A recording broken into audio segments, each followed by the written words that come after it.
people with real jobs. Hello? Self-employed people. Which do you want to be?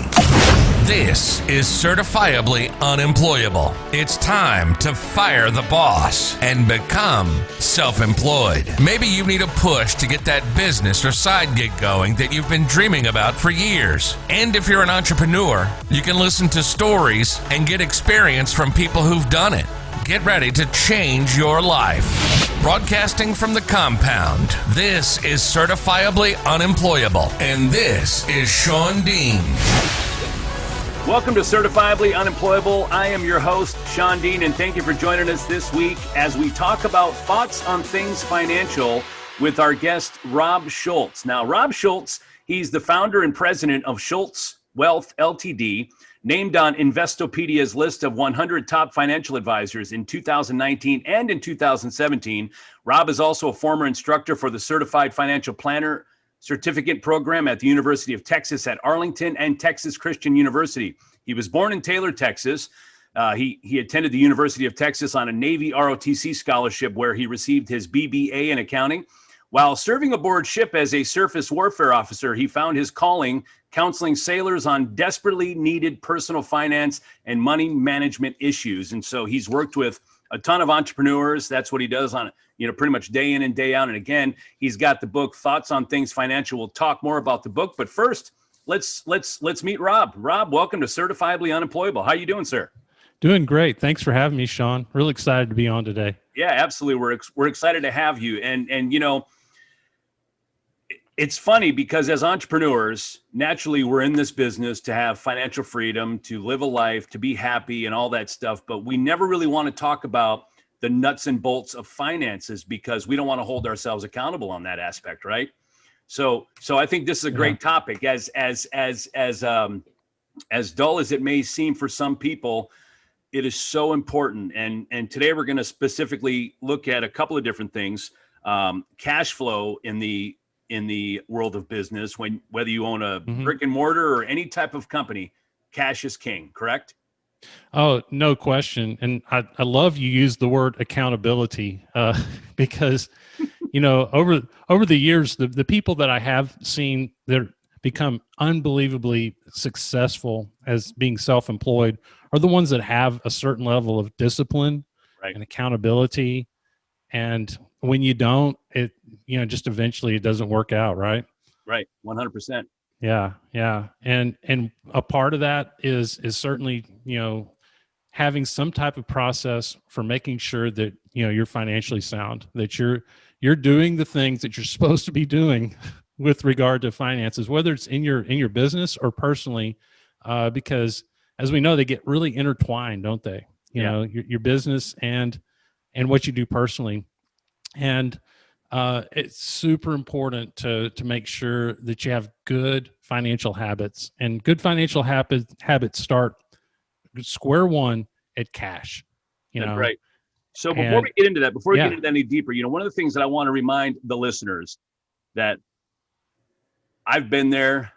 I've been to the part to where I've started a business. I was excited. I had a dream and I didn't know what to do. And I wish I would have had these resources at my fingertips back when I was getting started. So please take advantage of this. Don't forget to like, subscribe, ask any questions as you're listening to this or watching this. Maybe you're watching it on YouTube or Facebook. Don't hesitate to comment, ask any questions. We won't be able to answer them live during the show because this is a recording. However, we will get those answers or we'll get those questions to our expert here. We'll make sure those answers are then fed to you. So keeping cash in your pocket, tips to store savings, even as a net spender. Let's focus on that part right now. So first, maybe you can explain what a net spender is, and then we'll take it from there. Yeah. And in the book, we talk about net spenders and net savers, and you just kind of are who you are is what I've found. They're people that just, they're almost born to save. They just love to save money. And then there are others that, really get excited about spending money. And, a lot of times I think that we tell the net spender, well, you're just a bad person, but that's not true. It's just, that's kind of the way you're built, and you get excited about that, and that's okay. As long as you realize that you need to make some money, right? And that you need to keep this in balance, because it can't get out of balance. You can spend money as long as you have money, right? But if you spend your life in a deficit spending, spending more than you make, then over time that's gonna destroy you, and you've got to be able to come to grips with it. Yeah, because a lot of people, have that mentality. Well, I'm only going to live once. Work hard, play hard, and there's nothing wrong with that. However, we need some discipline, because we are going to have downturns in any business. I mean, even businesses that we proclaim as quote unquote economy proof, there's going to be the hills, there's going to be the valleys, there's going to be the ups and downs, right? Oh yeah. Yeah. And, I think that when you're a net spender, okay, then you have to use tools, you have to use processes, you have to use tools to your advantage. You almost have to trick yourself, that's the key, because you're not just going to save money because it makes you happy. You're going to save money because you know that you have to, and you're going to come up with ways to do it. And one of the best ways to do it, whether it's in your business or personally, is to almost kind of try to hide money from yourself. You ever tried that, Sean, where you just try to, like maybe I have, where you try to put a savings account together someplace where I like to go to, like just the sleepiest credit union I can find, right? Right. There's no internet access. If I want money out of that account, I have to like walk in during banking hours, banking hours are what, 10 to 12 or something. And you got to walk in and get that money out that way. And that way it gets protected, do different things like that to trick yourself. That's a great game plan. Yeah. Because out of sight, out of mind, right? You don't see it. Yeah. Yeah. And then it's there. And then the other thing is, like you said, a lot of times, boy, I did this in 2008. My business was just going crazy. I was looking at projections of, hey, if I just keep, doing this well, 20% growth year over year, I'm going to be great. Well, of course, it doesn't work out that way. Right. There are things that come at you, whether it's COVID, 08, whatever it may be, that come at you out of left field. And, it's not, it just happens. Okay. And you have to expect it. And those that understand that will make sure that they have tools in place to deal with it. I've been an entrepreneur majority of my life, and you had mentioned something about the you don't know what's going to happen, whether it be something like COVID or something that we're still dealing with. Even if you're the type of person that believes that COVID is more than it really is, or it's, you're going to keep doing your thing. Doesn't matter who president is, you're going to keep pushing through. You still have to understand that it has affected every single person. Oh, right? Absolutely. Whether you want to admit it or not, it's affected every person. And the reason why I'm bringing that up is that's where the discipline needs to be even deeper, right? Because we as entrepreneurs, we're self-motivated. We don't need people to tell us what to do, because we know what we got. We know our energy. We love our business. However, you need to take a step back and look at it through another set of lenses, like yourself, because this is what you do, and say, you know what? I can't be so stubborn. I have to listen to the experts, and I have to, even if the experts are wrong, at least I know I'm going to be safe, right? Yeah, that's right. And that brings up something I was thinking about, like just this morning with regard to COVID. And I think it's almost like, we're kind of going almost through a grief period with this, because, life has changed. And there's a good likelihood at this point that what we ought to be doing as business owners, I think, and this just kind of hit me here recently, is that I think initially it was like, okay, I just need to be able to get through some of this stuff because it's going to be temporary. But a lot of what we're seeing is not going to be temporary at this point. And as business owners, I think that we need to be making adjustments for the long term now, and how we change and what we do because we don't know when some of these things are going to end. And a good business owner is going to kind of think that way. It's not being negative. I think it's just, having a realistic approach to keep yourself safe. Yeah. I mean, do I like seeing, that we have to wear masks in certain places? We're looking at going on a cruise and they're talking about, if we go on the cruise, you're going to have to wear a mask everywhere except for when you're eating. Do I agree with all of it? I don't. However, that old phrase, you can't beat them, you join them. And there's no reason to fight it because you want to make those modifications to your business because it's all about your happiness and your success. And, the whole, at the beginning of the process with the new normal and all that, I'm like, no, this can't be anything normal. And, and it might not be for much longer. We don't know. But in the meantime, rather than focusing on fighting it and going against that stream, we need to just understand that we have modifications to make. So, not only that, but look at the advantages. Look at the opportunities. So change brings opportunity. I agree. Okay. 100%. No question. And just look at the stock market last week, the last quarter. Oh my gosh, it's insane. Right. You can see where there are companies, a lot of companies that have adapted and are doing extremely well. There is no reason that can't be you or me or anybody listening. Okay. That's what capitalism is about. It's about being able to take change and in certain circumstances where maybe a lot of people are scared and finding opportunity and then grinding it out and making it happen. And we just are seeing examples of that over and over and over again right now. That part is really cool with regard to COVID, is just watching some tremendous success occur with entrepreneurs as well as large corporations, which, by the way, a lot of those corporations putting together the earnings that they had fourth quarter, they haven't had like people working out of their headquarters in months. How crazy is that? Yeah. How did they do that?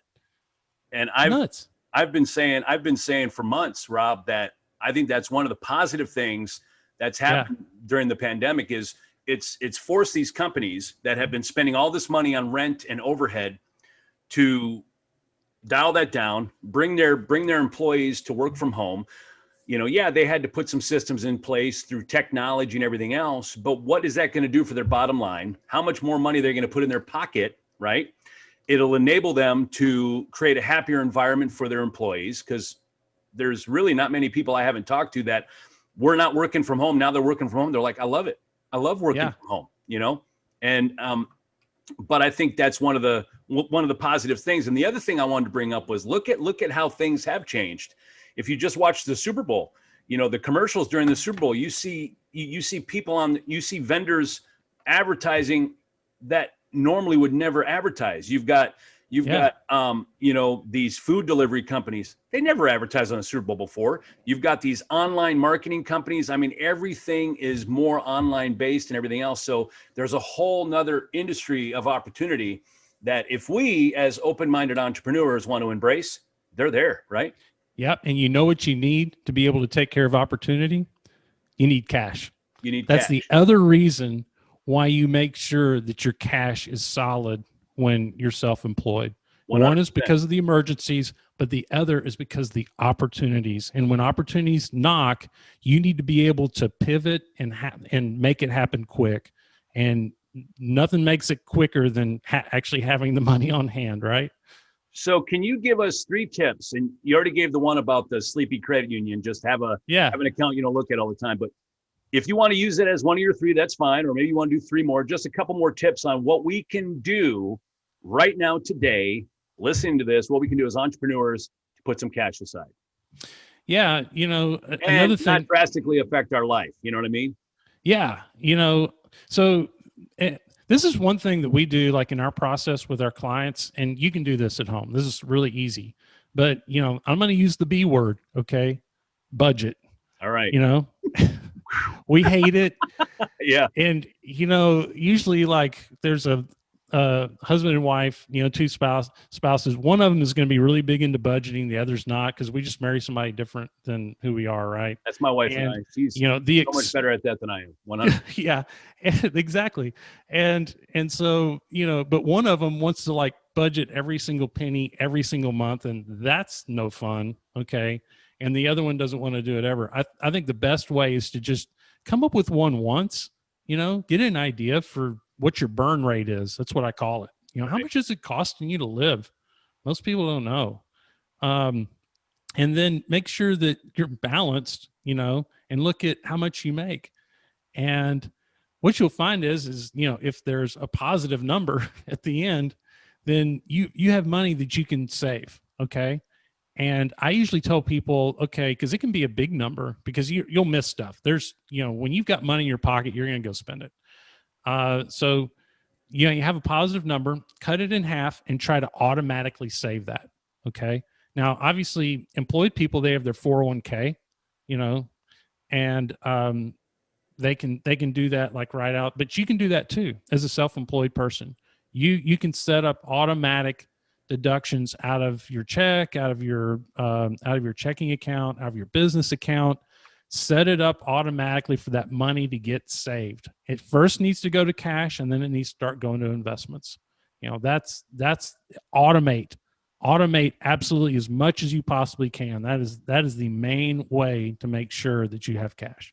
One of the things that I just thought of as you were talking over the last few moments, have you seen a lot of entrepreneurs where, when they have a business, let's say it's a brick and mortar company. Yeah. They know what that burn rate is. They're like, it cost me $17,500 every single month just to open the door before I do anything else. I haven't even paid my staff yet. That's my overhead with the rent and blah, blah, insurance and all this stuff. Yeah. But they don't know what that rate is at home in their personal life. No, they don't. You need these processes. And you need this kind of discipline in your personal life, I believe, just as much as you need it in your business life. Yeah. No question. Yeah. No. And we don't have it generally. All right. So opening up a side account and just, budget, what would be another tip? Another tip is to just use credit properly, I think, is a really good one. Because if you're a net spender, you're going to end up in credit. You're going to have, and there's good credit and there's bad credit. Okay. I'm not one of those that says that you should never have any debt, because as a business owner, you need to understand leverage. Okay. Yeah. And that leverage is a good thing when you can use that money towards something that's going to make more money for you. Okay. But it's a bad thing when you start using it on depreciating type assets. Like it's not as good for something like a car as it is for a house on the personal side, right? Because a house is going to appreciate rather than a car is going to depreciate, right? It's going to depreciate, and it's going to be and then the interest rate has an effect, and then certainly revolving debt is something that personally we really need to try to minimize as much as we can. Because what you'll find as a net spender is you'll do your budget, and then you'll see, oh, I'm paying how much on credit card interest, and once you see that, it should just motivate you to just take care of it. And again, it's the same thing. Automate the payments on those. Try to get anything that's revolving onto something that's called installment. Revolving means it never goes away. Right. A credit card, when you pay the minimum, it never goes away. Okay. If you can convert that or use a more of an installment type bank loan, then at least it's going to go away at some point. And you have to make the payment, it's done. Right. Yeah. If you got an installment loan of 48 months, after that 48th month, it's gone. Yeah. No, I like that. That's great advice. So we're talking to Rob Schulz, who's the author of Thoughts on Things Financial.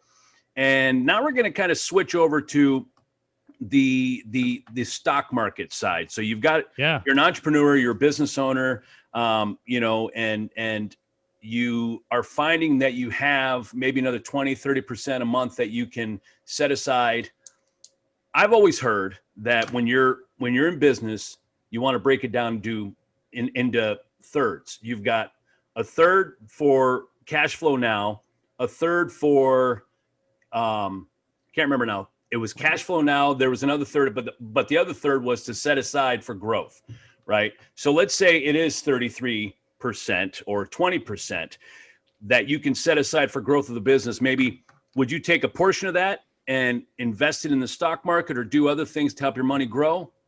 Maybe talk to us a little bit about that, and you tell us what you think would be best, especially right now in the current market.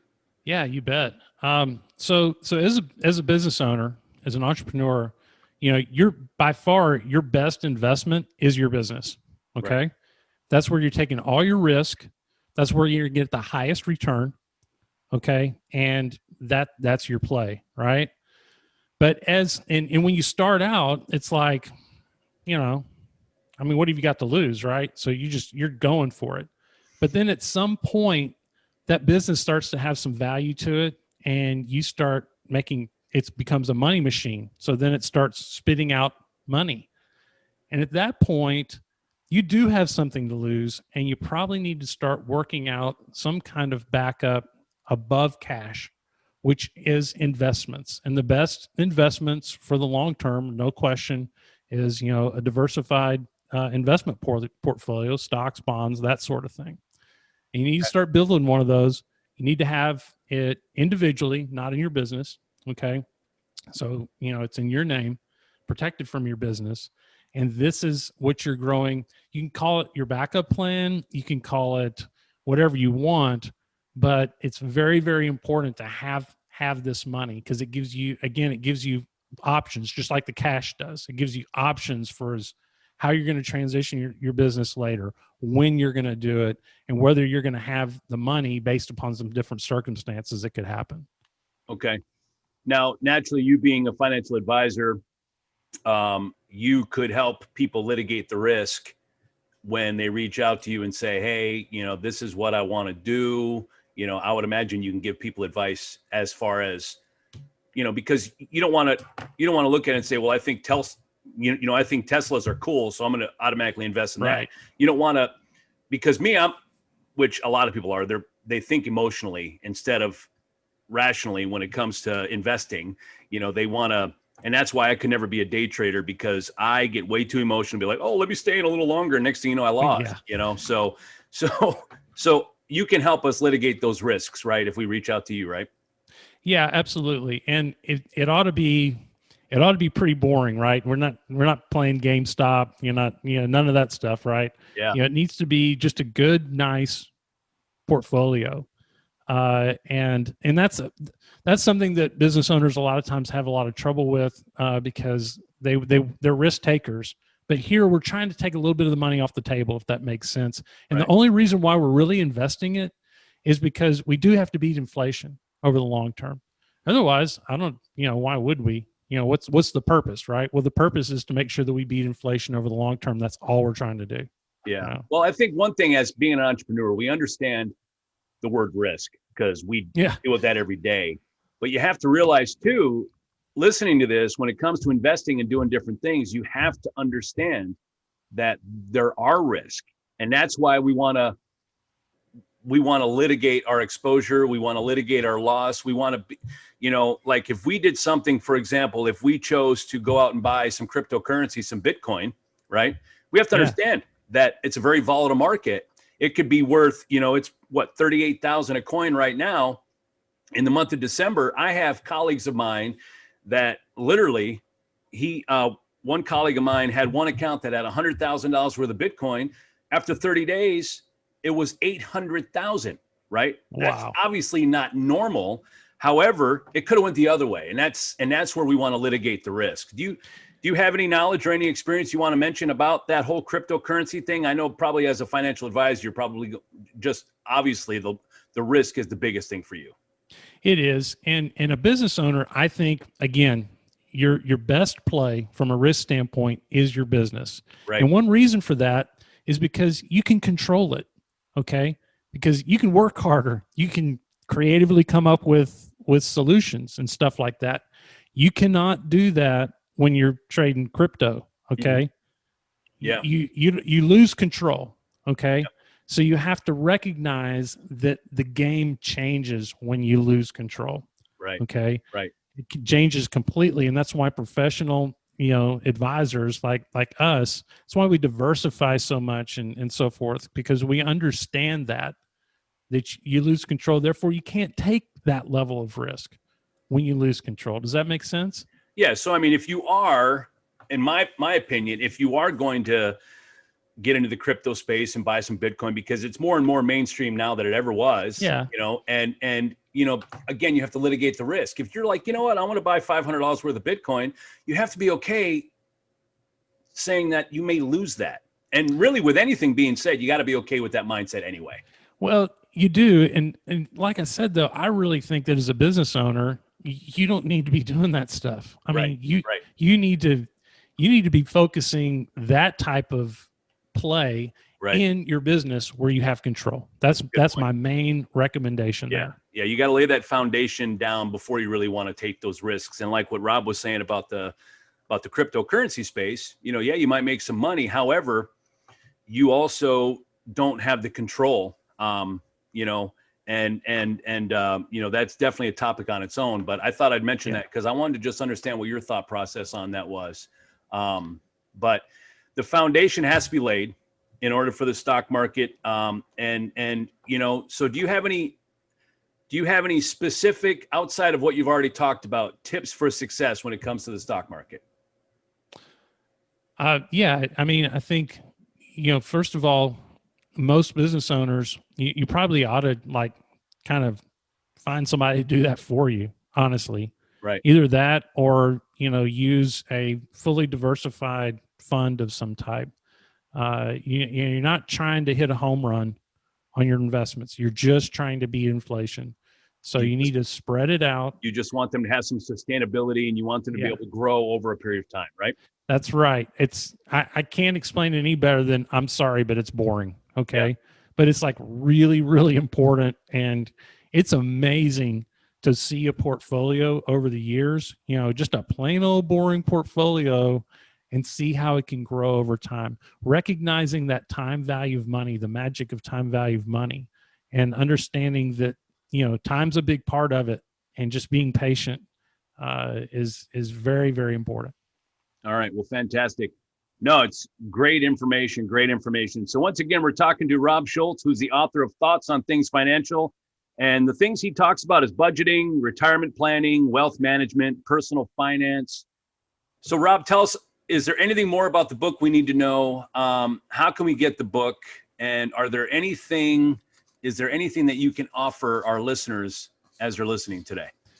Yeah, you bet, Sean.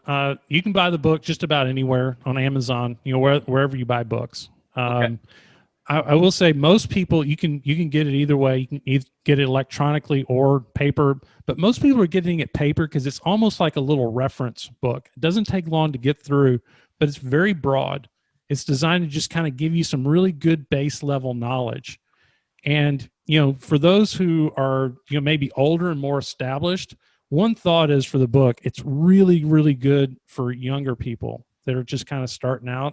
I've found that those are the ones that just really grab a hold of this stuff, because a lot of it, if you're like me and been through the hard knocks over the years, it'll resonate with you. But some of these younger folks, they haven't seen all that. It's really good. You can get in touch with me through our website, Schulz Wealth. We also have a Facebook group called Thoughts on Things Financial. You can join that group, and that's a place where we can just kind of talk about stuff, and you can ask questions and so forth. Sounds good. Now, do you offer some sort of consultation if somebody wants to know whether or not they'd be a good fit for you? What do you advise on that? Oh, yeah. I would say the best thing is to go to our website and just schedule a call. It's very, very easy to do. It's just got a big giant button, and that is schulzwealth.com, spelled SCHULZ wealth.com. And click the button and we'll schedule a time to call. That's the easiest thing. Sounds good. And I'll make sure that I have all the links here inside the podcast notes. You could be watching it on YouTube or Facebook. I'll make sure all of that is in there, which speaking of, if you want to comment, ask any questions to Rob while you're listening to this, maybe there's certain things that happen. I mean, I know me, if I don't jot things down, I will forget. So jot them down, let us know, and I can even get you connected with Rob. We appreciate you being on Certifiably Unemployable. Thank you so much. Yeah, it was great. Thanks, Sean. All right, sounds good. So don't forget to like, share, subscribe, and there's somebody out there that needs this information. So don't hold back. Let them know that you heard about it on Certifiably Unemployable. Until next time. You've been listening to Certifiably Unemployable.